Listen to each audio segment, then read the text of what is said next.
ମୁଁ ମକା ସିଝା କରିବି। ପ୍ରଥମେ ମକାର ସବୁ ଚୋପାକୁ ଏମିତି ଛଡ଼େଇ ଦେବି। ମୁଁ ଚୋପାକୁ ଏମିତି ଛଡ଼େଇ ନେଲି।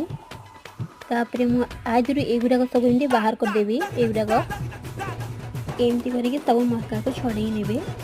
ମୁଁ ସିଝେଇ ନେଲି। ଆଉ ଗୋଟେ ଜାଗାକୁ ମୁଁ ମକାକୁ କାଢ଼ି ନେଲି। ଟମାଟୋ ପକେଇ ନେଲି। ତାପରେ କାକୁଡ଼ି ପକେଇ ନେଲି। ମୁଁ ବିନା ପିଆଜ ରସୁଣ କରୁଛି, ଆପଣମାନେ ଚାହିଁଲେ ପିଆଜ ପକେଇ ପାରିବେ। ଏବେ ମୁଁ ଏଥିରେ ଜିରା ଗୁଣ୍ଡ ପକେଇ ନେଲି। ତାପରେ ଲଙ୍କା ଗୁଣ୍ଡ ପକେଇ ନେଲି।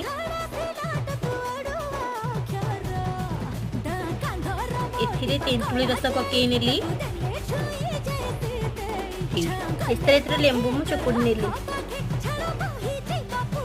ଏଥର ଆମେ ମିକ୍ସ କରି ନେବା।